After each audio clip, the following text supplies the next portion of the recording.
안녕하세요. 썰사남 구독자 여러분. 저는 50대 여성입니다. 오늘 저는 사연을 통해 그간 제가 걸어온 인생을 되짚어 보려고 합니다. 저는 태어나 부모 없이 보육원에서 자랐어요.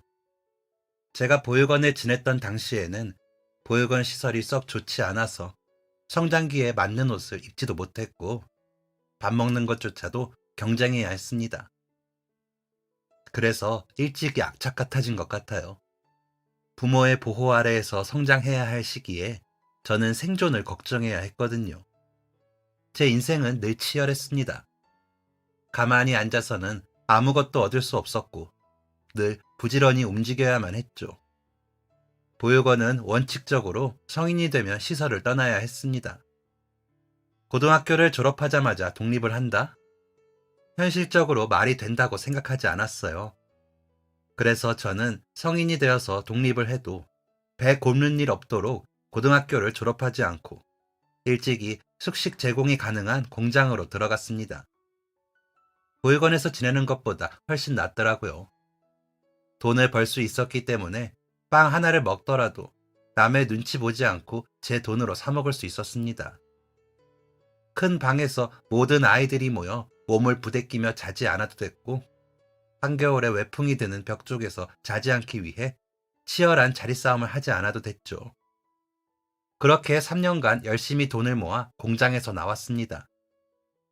그동안 돌봐주셨던 원장님에게 인사를 드리고 함께 지냈던 아이들에게 작은 선물을 주고 나니 제 수중에 남은 돈은 방 한 칸 얻을 수 있는 보증금과 약간의 생활비 정도였어요.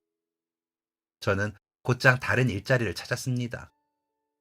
저는 가릴 게 없는 처지였기 때문에 불법적인 일만 아니라면 시키는 일은 뭐든지 했어요. 그렇게 1년, 2년, 3년이 지났고 냄새나고 곰팡이 피는 집에서 빛이 드는 집으로 이사를 갈 수 있었습니다. 간혹 저를 보는 어른들은 젊은 애가, 그것도 젊은 여자애가 혼자 살면서 밥을 벌어먹고 사는 모습을 보며 아주 기특해 하셨습니다. 하지만 저는 그런 마음에 호응할 수 없었어요. 그렇게 치열하게 사는 삶이 행복했을 리 없었으니까요. 제 또래의 여자아이들이 예쁜 옷을 입고 화장을 하고 대학가를 걸어 다니는 걸 보면 그렇게 부러울 수가 없었습니다. 누구는 고등학교도 나오지 않고 뼈 빠지게 일이나 하고 있는데 누구는 저렇게 세상 물정 모르는 해맑은 얼굴로 학교를 다니는구나 라고 생각하면서 세상을 삐딱하게 보던 때도 있었죠. 해맑게 웃는 또래 여자 아이들을 보면서 아무것도 모르고 부모 잘 만나 호강하는 것들이라고 생각하며 그 친구들을 깎아내리던 부끄러운 과거도 있었습니다. 왜 그랬는지 생각해보면 글쎄요. 그렇게라도 해야 제가 살 수 있을 거라 생각했던 것 같습니다. 하지만 그런 생각은 한 사람을 만나면서 사라지게 되었어요. 그 사람은 바로 제 남편이었습니다. 26. 저는 한 식당에서 일을 하고 있었습니다. 일을 잘하고 똘망똘망하다며 지금의 언어로 매니저 일을 하게 되었죠. 저보다 나이가 훨씬 많은 어머니뻘의 이모님들과 함께 일하면서도 트러블 한 번 없었다는 것은 자랑할 만한 것이라 생각합니다. 남편은 제 식당에 오는 단골 손님이었어요. 거의 매일 얼굴을 봤다 보니 안면은 있었지만 친하진 않았죠. 남자 단골 손님들한테는 친하게 굴어봤자 좋을 게 없거든요.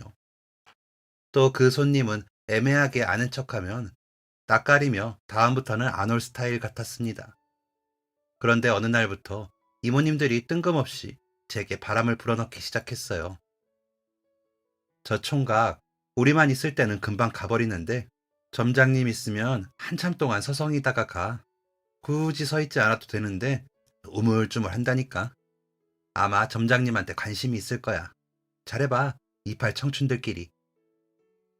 이모님들의 짓궂은 농담이라고 생각했습니다.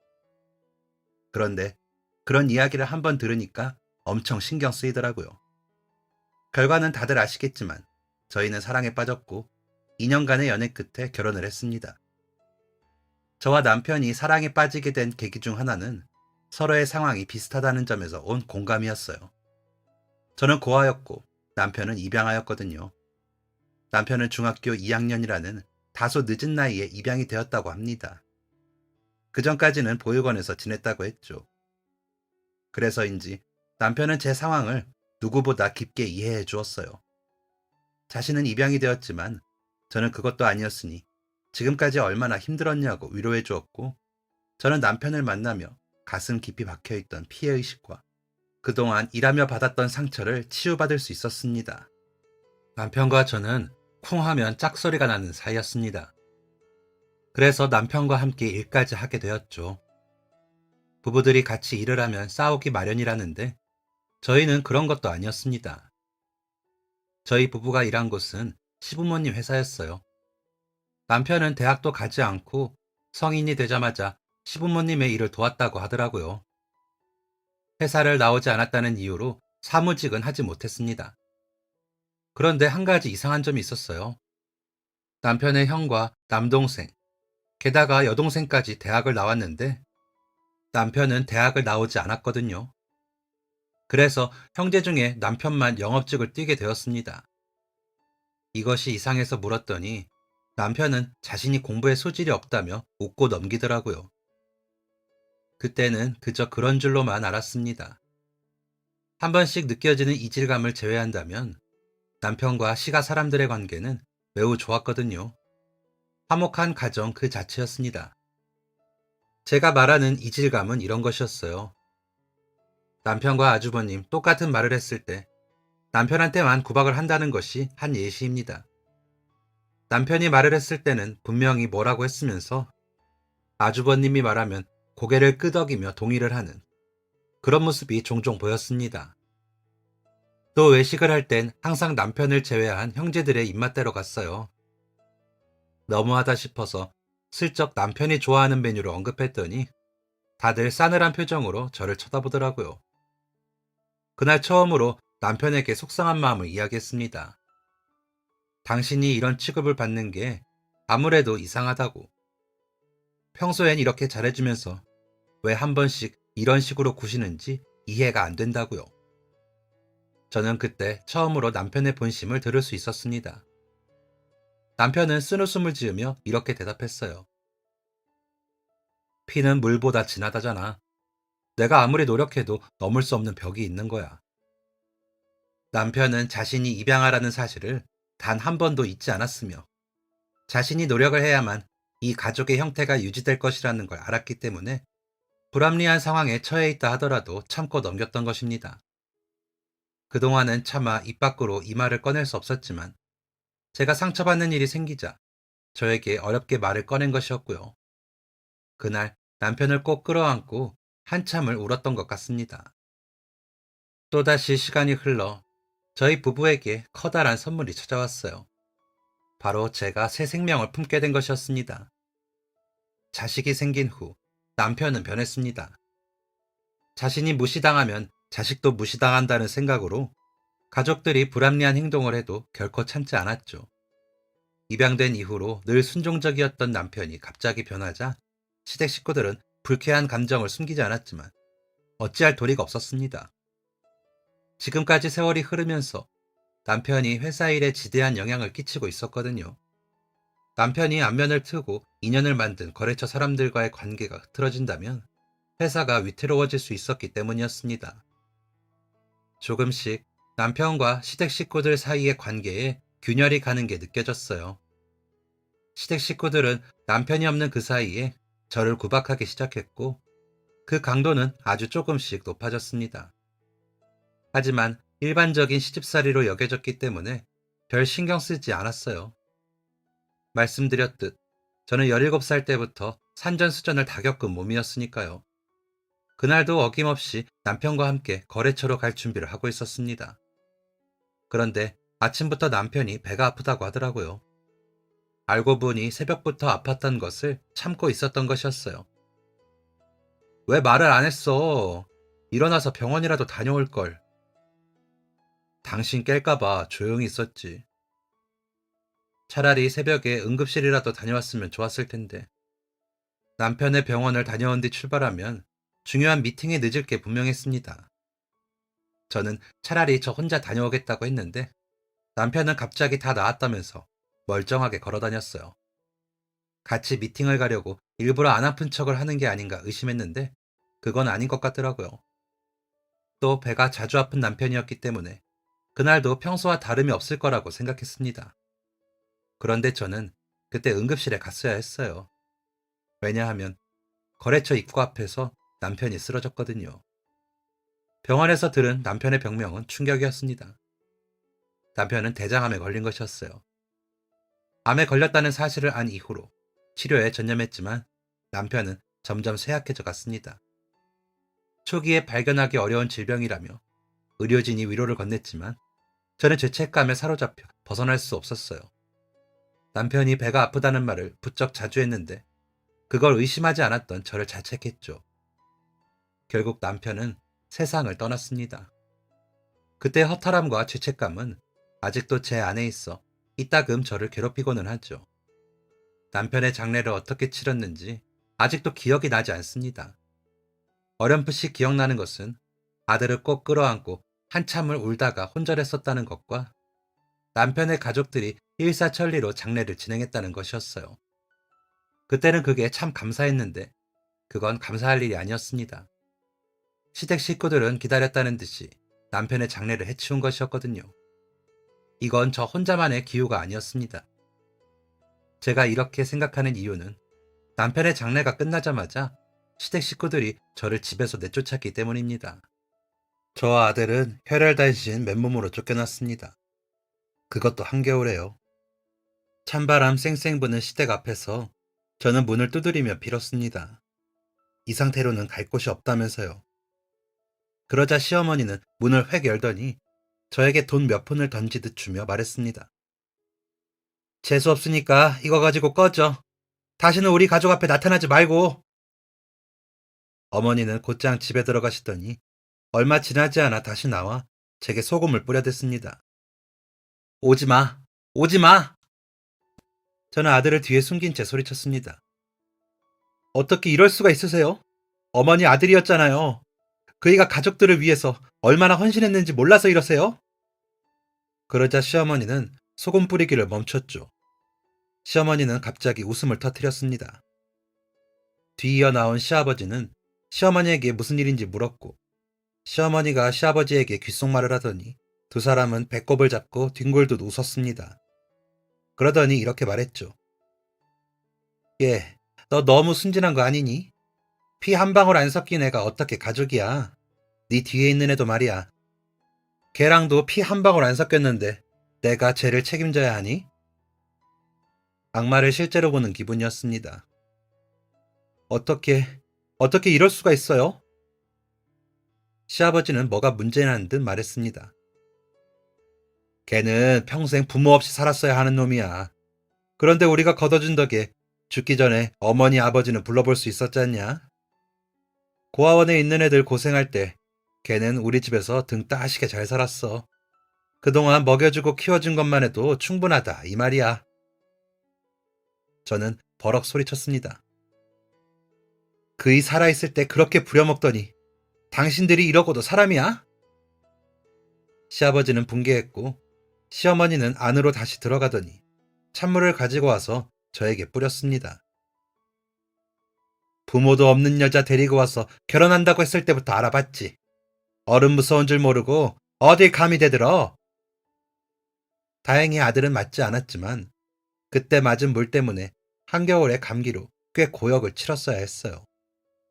나중에서야 알게 된 사실인데 남편 이름으로 막대한 사망보험금이 가입되어 있었습니다. 그리고 당연히 그 돈은 시댁 식구들이 가로챘고요. 그해 겨울은 너무나 추웠습니다. 남편의 병원비까지 저희 돈으로 전부 충당해야 했고 장례비로 대체 얼마를 쓴 건지 거의 모든 돈이 사라져 있었거든요. 돈 한 푼 없이 아이 한 명 데리고 길거리에 나앉으면 별 시선을 다 받게 됩니다. 길거리를 전전하는 노숙자들이 훑어보는 시선, 별의별 이야기를 만들어서 수군덕대는 아줌마들의 목소리, 남편을 잃고 믿었던 시댁 사람들에게 버림받고 아이를 가진 엄마로서 가져서는 안 되는 생각이지만 당시 저는 모든 것을 포기하고 살았습니다. 지금까지 평생을 치열하게 살았는데 그동안 쌓아둔 모든 것들이 한순간에 무너져 내린 상황이었거든요. 하지만 하늘이 무너져도 솟아날 구멍이 있다고 근처에 있는 교회의 도움으로 저는 작은 방을 얻을 수 있었고 거기서 생활하게 되었습니다. 꽤 오랫동안 추운 곳에서 지냈는데 아이는 잠깐 감기만 앓았을 뿐 크게 아프지 않았어요. 정말 다행이었죠. 해열제를 먹고 잠에 든 아이를 보며 깊은 생각에 잠겼습니다. 그리고 노트를 꺼내 제가 살아야 하는 이유와 살아서는 안 되는 이유를 적어보았어요. 처음에는 살아서는 안 되는 이유가 많았습니다. 그런데 천천히 제 인생을 되짚어보니 살아야 하는 이유가 더 많더라고요. 저는 노트를 푹 찢었고 거기서 살아서는 안 되는 이유를 잘라냈습니다. 그리고 불에 태워 영영 없애버렸어요. 저는 다시 한번 이를 악물었습니다. 살기로 다짐했어요. 살기로 마음먹으니 못할 게 없더라고요. 저는 악바리 근성으로 하루하루를 버텼습니다. 처음에는 하루살이처럼 하루만 보고 살았고, 나중에는 내일을 보고 살았으며, 그 이후에는 그 이후를, 또 다른 먼 미래를 바라볼 수 있도록 열심히 살았습니다.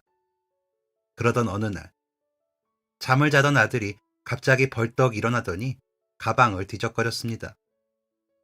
갑작스러운 행동에 목류병이 있는 건가 싶어 긴장한 상태로 지켜보는데 아들은 가방에서 무언가를 들고 제게로 다가왔습니다. 엄마, 나 이거 까먹고 있었어.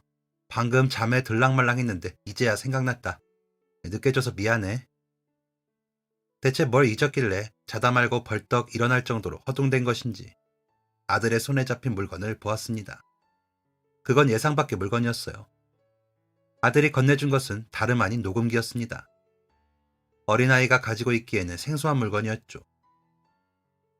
네가 왜 녹음기를 가지고 있어?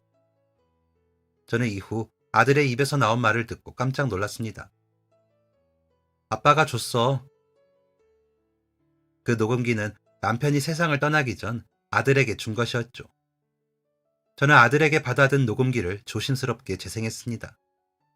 녹음기의 내용을 처음 들었을 때는 당혹감이 들었고 그 이후에는 분노했으며 녹음 내용이 끝나갈 즈음에는 눈물이 펑펑 쏟아졌습니다. 녹음기 속 내용은 남편이 생전 병원에 있을 때 녹음되었던 것이었어요. 저는 남편이 녹음기를 가지고 있다는 것조차 몰랐습니다. 남편이 굳이 왜 녹음기를 켜야 했나 궁금했지만 그 궁금증은 너무나 쉽게 해소됐어요. 남편은 자기 가족들의 민낯을 보여주고 싶었던 것입니다. 처음 들린 목소리는 남편의 여동생의 것이었어요. 목숨 한번 더럽게 징하네. 이거 금방 죽는 병이라고 하지 않았어? 녹음기 속 시어머니는 목소리를 낮추라며 여동생을 타박했습니다. 아, 왜? 괜찮아. 약세에서 일어나지도 않는다며. 매일같이 찾아오는 것도 귀찮아 죽겠어. 남편의 여동생은 분명 갑자기 쓰러진 오빠가 걱정된다며 매일같이 병원 문턱이 닳도록 오고 다니던 사람이었습니다. 그런 사람이 이런 말을 하다니 충격적이었죠. 그런데 그 충격은 오래가지 않았습니다. 더 충격적인 내용이 잇따라 나왔으니까요. 시아버지는 남편이 빨리 세상을 떠났으면 한다는 딸에게 웃으며 이렇게 말했습니다. 우리한테 평생 등골 뽑아먹혔는데 가는 것만큼은 좀 기다려줘야지. 아빠가 언제부터 그런 걸 신경 썼다고 이래? 사람들 시선만 아니었어도 진작 발길 끊었어. 뒤이어 남편의 남동생이 말했습니다. 누나는 집이 가깝기라도 하지. 나는 멀어. 얘 쓰러지고 난 뒤로 데이트도 제대로 못한다고. 이것 때문에 여자친구가 요즘 심기가 불편해. 만약에 헤어지면 저승사자보다 내가 먼저 장례 치르게 할 거야. 속에서 분노가 들끓었습니다. 이게 사람이 할 소리인가요? 평생 가족을 위해 희생한 사람이 병에 걸려 쓰러져 있는데 그 앞에서 대놓고 요단강을 건너라 이야기하는 것이 과연 사람이 할 수 있는 소리일까요? 그들은 짐승만도 못한 이들이었습니다. 무엇보다 오빠 형이라며 남편을 잘 따르던 동생들은 남편을 자기보다 훨씬 아래, 밑바닥에 있는 존재로 생각을 하고 있었더라고요. 저는 또 다른 녹음 파일을 열었습니다. 그 파일은 시어머니와 남편의 형의 대화였죠. 엄마, 얘 장례식에는 누구 올 것 같아? 이거 친구 없잖아. 친구는 없는 것 같더라. 형은 낄낄거리면서 웃으며 이렇게 말했습니다. 그거야 당연하지. 얘한테 친구 생길 때마다 엄마가 작업했잖아. 얘 왕따였던 거 다 엄마 때문인 거 다 알아. 시어머니는 이런 말을 듣고 목소리 하나 안 바뀌더라고요. 주변에 사람이 없어야 가족한테 의지를 하지. 이게 다 어른의 계략이야. 넌 엄마 따라오려면 아직 멀었다. 그럼 누가 오지? 올 사람 없으면 대충 태워서 뿌려버리면 되는 거 아니야? 온몸에 소름이 돋으면서 속이 울렁거렸습니다. 올 사람이 없기는 왜 없어? 거래처 사람들 올 거 아니야. 거래처 인간들이랑 얘랑 가까웠나? 얘가 이래봬도 영업을 잘했어. 그 까다로운 인간들을 어떻게 구워 삶았는지 어려운 계약도 턱턱 따내더라니까. 그런 능력이라도 없었으면 진작에 갖다 버렸지. 아무튼 거래처 사람들 오면 울 준비나 해. 최대한 슬프게. 알았어? 그제야 장례식장에서 느낀 이질적인 감각의 이유를 알게 되었습니다. 잘 생각해보니 시댁 인간들은 문상객들이 올 때만 눈물을 흘렸어요. 그들이 돌아가면 언제 눈물을 흘렸냐는 듯 둘러앉아 소주를 마셨죠. 저는 다음 녹음 파일을 재생했습니다. 보험금이 많다고? 진짜야? 혹시 몰라서 들어둔 게 이렇게 쓰일 줄 몰랐어. 이게 웬 횡재니?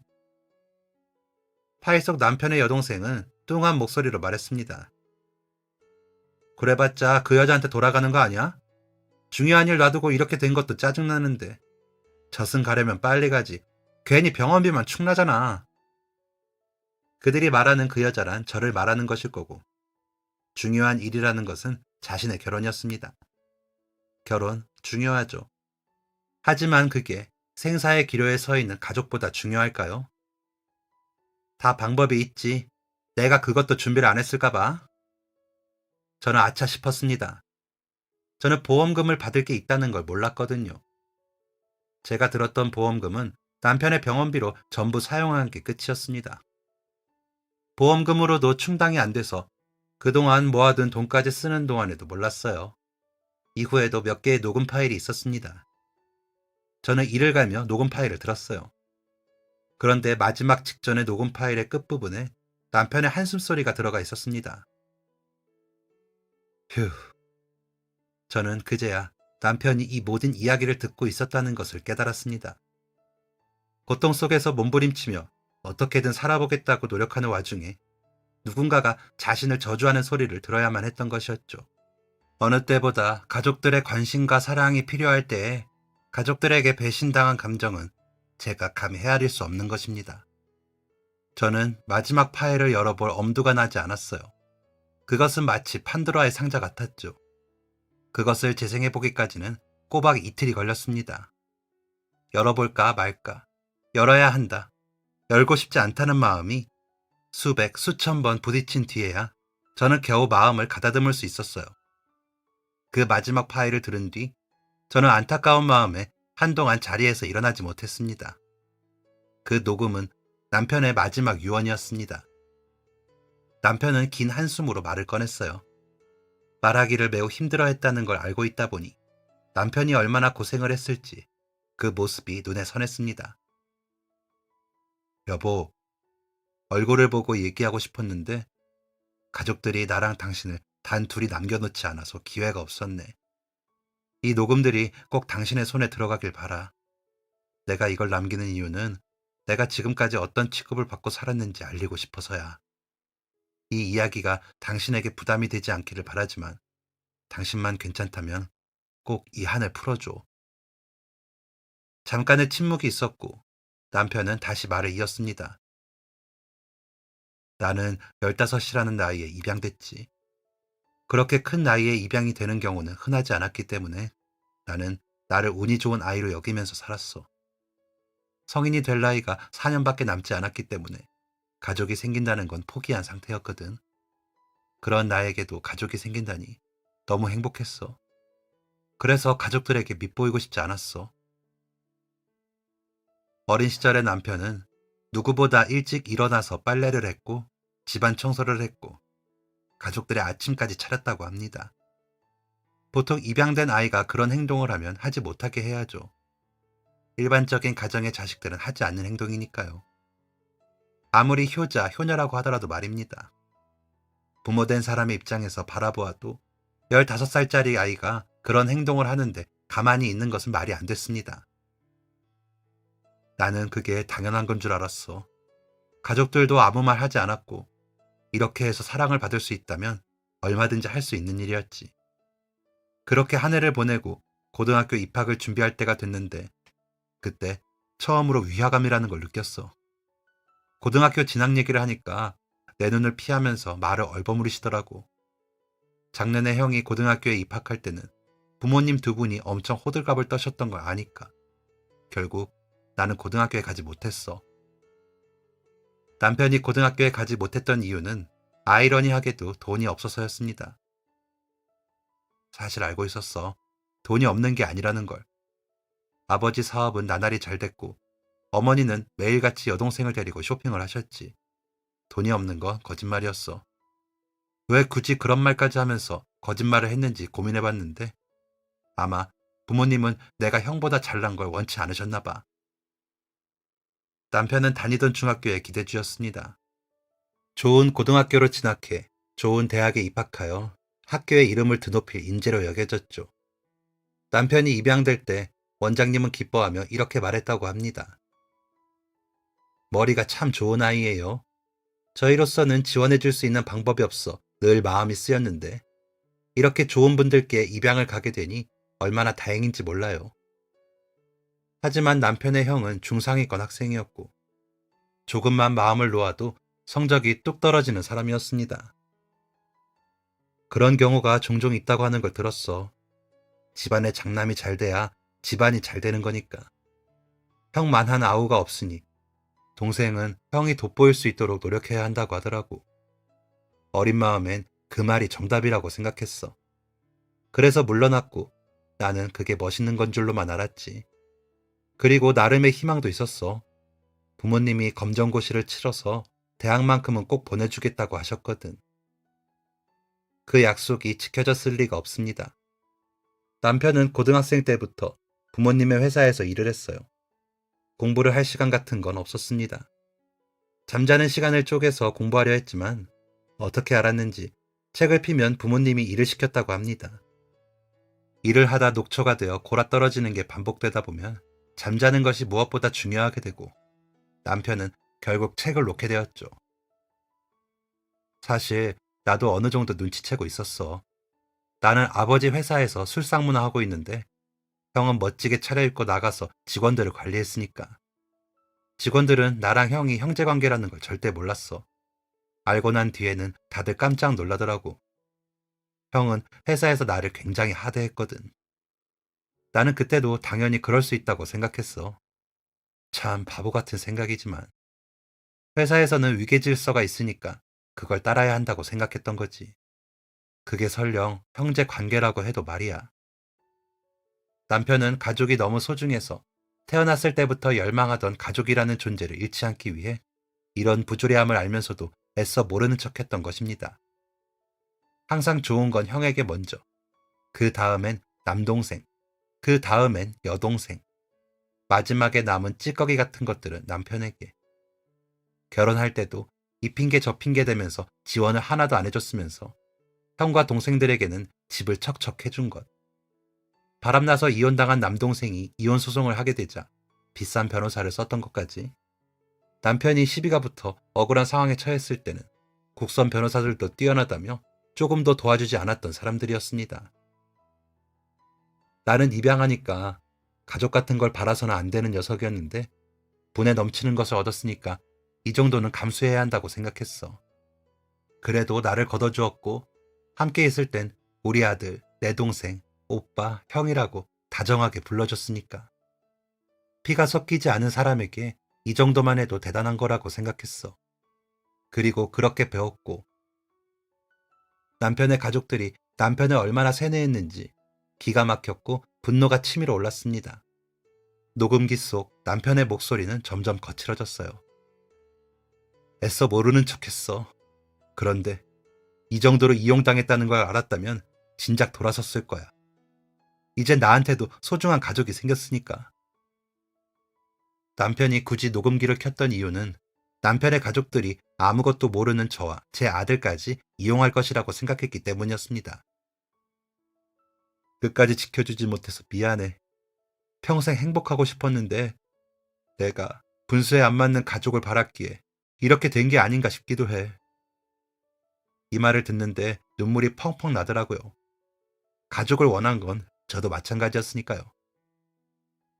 그게 왜 당신 탓이야? 가족을 바라는 게 왜 죄가 되냐고. 제 말이 하늘에 닿도록 외쳤습니다. 저는 한참을 꺽꺽거리며 울었고 겨우 감정을 추스른 뒤에야 다시 녹음기를 재생했습니다.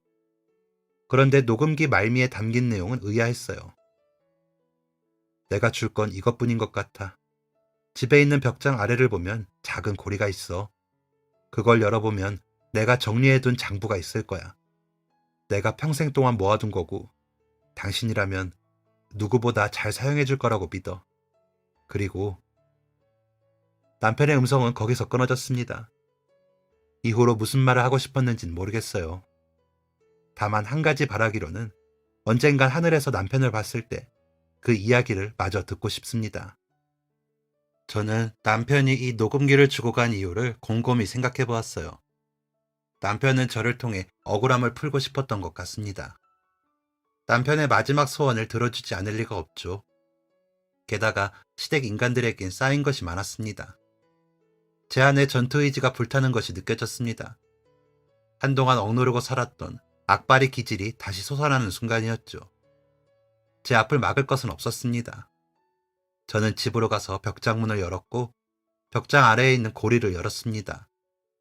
그곳에는 남편의 장부가 있었어요. 저에게도 보여주지 않던 남편의 전부였습니다. 평생 일을 하며 만났던 사람들의 정보가 빼곡히 적혀 있는 그 장부는 남편의 영업 비밀이자 목숨줄 같은 것이었습니다. 그 안에는 거래처의 정보, 사장님들의 생일, 그 식구들의 경조사뿐만 아니라 부모님의 기일까지 적혀 있었고 아주 자잘한 정보까지 담겨 있었어요. 무엇보다 각 회사마다 가지고 있는 약점도 적혀 있었습니다. 제가 살펴보니 이게 세상에 밝혀지면 회사가 위험할 수도 있겠다 싶은 정보들도 있더라고요. 저는 그제야 왜 남편이 이것을 그렇게 숨겼는지를 알 수 있었습니다.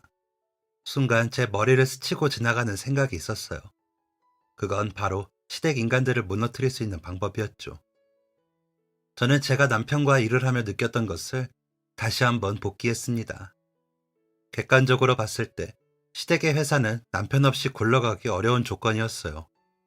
회사의 특성상 거래처와의 계약을 통해 운영하는 게 아주 중요했는데 시간이 지나면서 시댁 회사보다 훨씬 저렴한 금액을 내놓는 회사들이 많아졌습니다. 일반적인 회사라면 당연히 더 싸게 거래를 트는 것을 선택하겠지만 남편이 관리하는 곳들은 달랐습니다. 남편을 신뢰한다는 것 하나로 회사와의 계약을 꾸준히 이어갔거든요. 이런 상황에서 남편이 없어진다면 어떻게 될까요? 아마 남편과 알고 지내던 사람들은 다른 이익을 위해서 시댁 회사와의 연을 끊고 다른 곳을 찾을 수도 있었습니다. 저는 현재 시댁 회사의 상황을 살펴보았습니다. 놀랍더라고요. 생각보다 회사가 잘 굴러가고 있었거든요. 그런데 그 이유는 시댁이 남편의 이름을 팔고 있었기 때문이었습니다. 고인이 된 남편을 끝까지 이용해 먹는 모습에 질릴 대로 질린 저는 저들의 가식적인 가면을 벗기기로 다짐했어요. 남편이 남긴 노트에는 정말 별의별 내용이 다 담겨 있었는데 그곳에는 거래처 사장들의 다소 개인적인 내용까지 담겨 있었습니다. 저는 그 중에서 저와 비슷한 일을 겪은 사람을 찾아냈어요. 제 회사의 사장이었는데 그 사람은 여자였고 저처럼 시댁에서 구박받다가 이혼하고 나와 사업을 시작한 사람이었습니다. 저는 그 사람에게 찾아가서 제 사정을 이야기했죠. 저와 비슷한 처지에 있었던 사람이었기에 제 상황을 그 누구보다 잘 이해해 주었습니다. 제 방법은 정확히 먹혀 들어갔어요. 그 사장은 더 이상 시댁의 회사와 거래를 할 수 없다며 모든 거래를 끊어버렸죠. 그런데 이 다음이 문제였습니다. 저에게는 시댁 회사를 대신해 제2회사에 물건을 댈 여력이 없었거든요. 저는 시댁과 제2회사의 거래를 끊는 것에 만족했습니다. 그런데 얼마 지나지 않아 저에게 귀인이 찾아왔어요. 그 사람은 제2회사 사장에게 제 이야기를 들었다고 했습니다. 그 사람은 공장장이었는데 한창 경기가 안 좋아서 공장 문을 닫아야 했을 때 모든 사람은 떠났지만 제 남편만큼은 그 공장과의 연을 끊지 않았다고 합니다. 남편이 어느 정도의 손해를 감수하면서 자신을 기다려준 덕에 자신은 평생을 일군 공장의 문을 닫지 않게 됐고 그 이후로는 남편과는 무조건적인 신뢰관계를 쌓게 됐다고 하더라고요. 그러면서 저에게 당분간 자신의 공장에서 일을 대신해 줄 테니 대금이 들어오면 그 이후에 결제를 하라고 말했습니다. 말도 안 되는 제안이었죠. 꽤 큰 손해를 감수하겠다는 결정이었습니다. 저는 애써 거절했지만 공장장은 단호했어요. 일적으로 만난 사이이긴 했지만 저는 과장님을 정말 존경했어요. 사람은 벼랑 끝에서 손 내밀어준 사람을 절대 잊지 못합니다. 과장님은 저에게 은인 같은 분이에요. 그런 분이 억울하게 이용만 당하고 돌아가셨는데 그 가족들에게 손 내밀지 않을 이유가 없습니다. 저는 그렇게 의도치 않게 사업에 발을 들이게 되었습니다. 그러던 어느 날 누군가에게 전화가 걸려왔어요. 이번에도 남편을 아는 사람이었습니다. 그 사람은 남편이 세상을 떠났다는 소식을 알지 못했던 것 같습니다. 그 사람은 전화를 받자마자 엉엉 울면서 저에게 사과를 건네었죠. 너무 늦게 연락해서 미안하다면서요. 너무 눈물을 흘리는 바람에 대화가 제대로 되지 않아 일단 전화를 끊고 남편의 노트를 펼쳤습니다. 대체 그와 무슨 인연이 있었는지가 궁금해서요. 저는 그 내용을 보고 깜짝 놀랐어요. 그 사람은 저와 결혼하기 전 남편이 목숨을 구해준 사람이었습니다. 사업 실패로 삶을 비관하며 모든 것을 포기하려고 한 그 사람을 남편이 설득해서 돌이키게 한 것이었죠. 그 사람은 그때 남편을 만나지 않았더라면 자신이 이곳에 있지 못했을 거라고 했습니다. 남편은 그 사람을 대교 중앙에서 만났는데 거기서 그 사람을 데리고 나온 걸로도 모자라 한동안 자신이 살던 집에서 머물게 했다고 합니다. 돈 한 푼 없는 사람을, 어디서 뭘 했을지 모르는 사람을 자신의 집에서 지내게 한다는 것은 쉬운 일이 아니었다는 걸 그 사람도 알고 있더군요. 한 번은 왜 그렇게까지 잘해줬는지 물어봤어요. 그리고 신분이 정확하지 않은 사람과 함께 지내는 게 무섭지는 않았냐고 물어봤죠. 무서웠다고 하더라고요. 그런데 그렇게 하지 않으면 제가 또 다리 위로 올라갈 거라고 생각했다고 합니다. 그 일이 벌어지면 살 수 없을 것 같아서 저를 데리고 집으로 온 것이었죠. 저는 사업 실패로 가족은 물론 아내에게까지 버림받은 상태였어요. 이 세상에 내 편은 아무도 없다고 생각하고 있을 때 조건 없이 나를 위로해주는 사람을 만난 경험이 지금의 저를 있게 만들었습니다. 남편분은 제 평생의 은인이세요. 지금의 행복한 일상을 누리다 보면 종종 그분이 생각납니다. 그분이 없었더라면 이런 행복을 느끼지 못하고 비참한 최후를 맞이했을 거라고 생각하면서요. 그 말을 듣는 저는 눈물을 멈출 수 없었습니다. 그래, 내 남편은 그런 사람이지. 라고 생각하며 덕분에 남편을 추억할 수 있었습니다. 그런데 남편을 추억하는 데서 끝나지 않았습니다. 그 사람도 시댁과의 거래를 끊고 저와 일을 하기로 한 것이었어요. 그렇게 점점 거래처가 늘어났습니다. 솔직히 남편과 함께 일을 하면서 어떤 식으로 일이 굴러가는지는 봤지만 실무에 투입되는 건 달랐습니다. 실무를 봐야 했으니까요. 직원이 필요했습니다. 그런데 어디서 믿을 만한 직원을 구할 수 있겠어요? 그러던 중 시댁 회사에 다니던 직원을 만나게 되었습니다. 그 사람은 10년이 넘게 그 회사에 다니던 사람이었는데 퇴사를 했다고 하더라고요. 무슨 개인적인 이유라도 있는 건지 물어보니 그 직원은 한숨을 푹 쉬며 이렇게 대답했습니다. 제 손으로 사표를 쓰기는 했지만 사실상 쫓겨난 거나 다름이 없어요. 저는 깜짝 놀라서 물었습니다. 아니, 10년 넘게 일한 직원을 쫓아내다뇨. 그 직원은 정직했고 성실했습니다. 그런 사람이 실수를 했다 한들 쫓겨날 정도로 잘못했을 거라는 생각이 들지 않았어요. 사실 거래처가 줄줄이 떠나면서 회사 사정이 안 좋아졌어요. 그러면서 월급이 조금씩 밀리기 시작했죠. 돈이 생기면 월급을 주긴 했는데 이상하게 자기들이 좋아하는 사람들한테만 입금을 주는 것 같았어요. 저를 포함해서 오랫동안 일한 사람들 모두 똑같은 걸 느꼈더라고요. 세상에, 대체 왜 그랬을까요? 진심으로 궁금했습니다. 회사에 오래 몸담고 있던 사람들만큼 중요한 인재가 없으니까요. 새로 사람을 뽑아서 10년 넘게 근속한 사람처럼 만들려면 똑같이 10년의 시간이 필요한데 장기 근속자들을 뒷전으로 한다는 게 말이 안 됐습니다. 저희가 생각한 바로는 저희라면 참고 넘어갈 거라고 생각했던 것 같아요. 익숙함에 속아 소중함을 잃지 말자는 말이 있잖아요.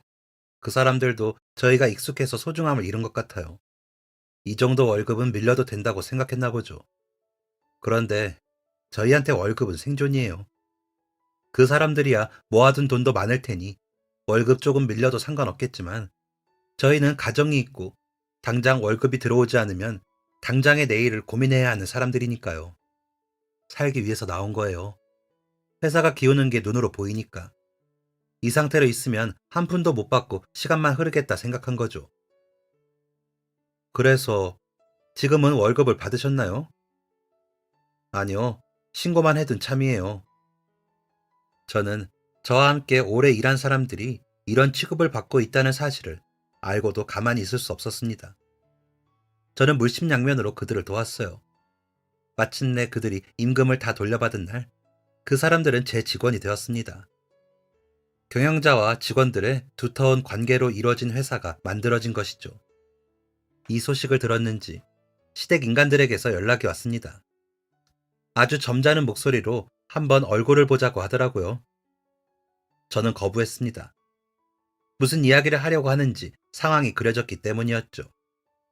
제가 거절을 하자 한 번은 점잖게 알겠다고 하더라고요.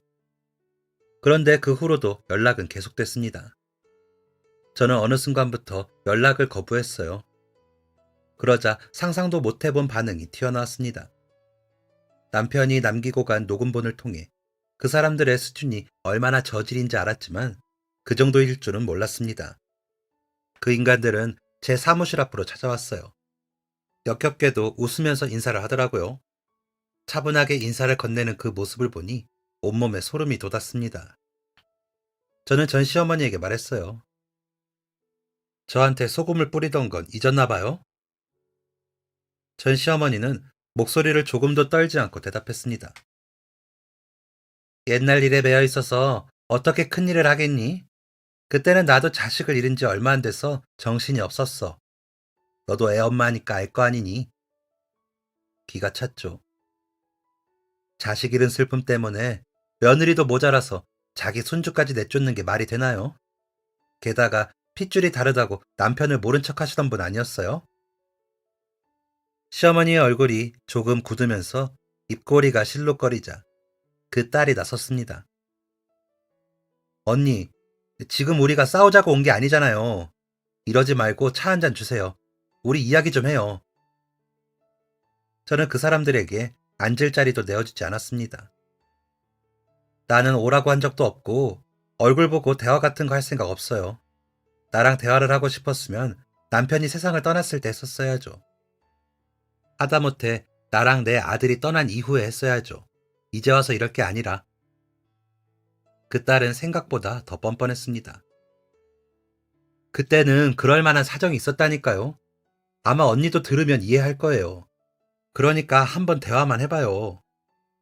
저는 들을 것도 없이 그들을 쫓아냈습니다. 전 시어머니는 끝까지 구시렁댔지만 그 딸은 아니었습니다. 오히려 웃는 얼굴로 인사를 건네더라고요. 다시 봐요, 언니. 이후로 그 인간들은 끈질기게 찾아왔습니다. 전 시어머니, 시아버지, 그 아들과 딸들까지. 개인적으로 알아보니 회사 사정이 생각보다 더 안 좋더라고요. 시어머니는 이름뿐인 직책이었고, 시아버지는 나이가 들면서 회사 경영에는 거의 손을 뗀 상태였고, 일을 믿고 맡긴 큰아들은 생각보다 더 무능했습니다. 그 딸과 막내 아들들도 마찬가지였죠. 각각 회사에서 한 자리씩 해놓고 자리만 채우고 있던 인간들이었으니 뭘 할 수 있었을까요? 특히 큰아들의 무능을 덮어주던 것이 바로 남편의 수완이었습니다. 큰아들은 이 사실을 인정하고 싶지 않아서 자기 힘으로 어떻게든 해보려다가 상황을 악화시킨 것이었어요. 처음엔 저에게 마냥 오해라고 했습니다. 뭐가 오해인지는 모르겠지만 어쨌든 모든 게 오해라고 하더라고요. 들을 가치가 없는 말이었죠.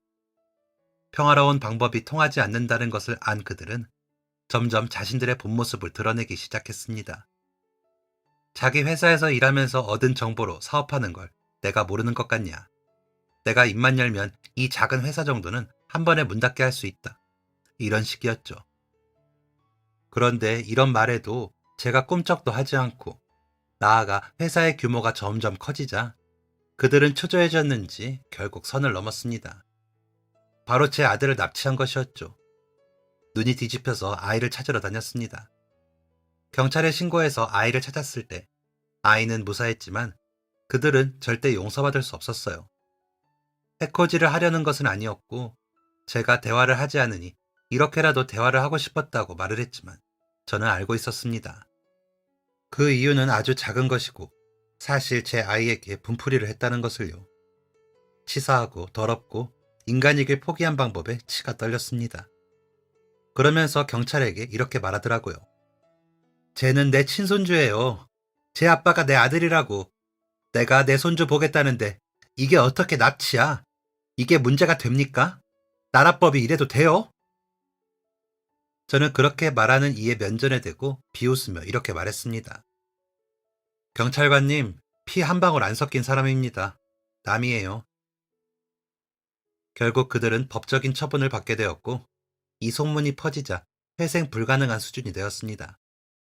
그 가족들이 월급을 챙겨주며 붙잡으려던 사람들은 젊고 회사에 온 지 얼마 안 된 이들이었어요. 큰아들이 대체 왜 그런 사람들을 챙겼나 궁금했는데 남편과 오랫동안 호흡을 맞춘 사람들과 일을 하다 보면 자기보다 뛰어났던 남편의 모습이 생각났다고 합니다. 그래서 젊은 사람들을 채워 자기 편을 만들고 싶었던 것이죠. 큰 실책이었습니다. 회사에 발 붙인 지 얼마 안 된 사람들이 회사에 애정을 가지고 있을 리 만무합니다. 결국 그들은 월급이 한두 달 밀리자 바로 퇴사를 했고 회사는 텅텅 비게 되었죠. 결국 큰아들의 자격지심이 회사를 무너뜨린 커다란 원인이 되었던 겁니다. 물론 평생 동안 남편을 부려먹으며 자신들은 굳은 일에 손도 안 대고 있던 모든 가족들의 잘못이 가장 큰 죄이자 회사가 망한 본질적인 원인이었지만요. 밀린 대금을 갚지 못하고 직원들의 월급도 해결을 못하자 그들은 결국 저를 찾아와 빌었습니다.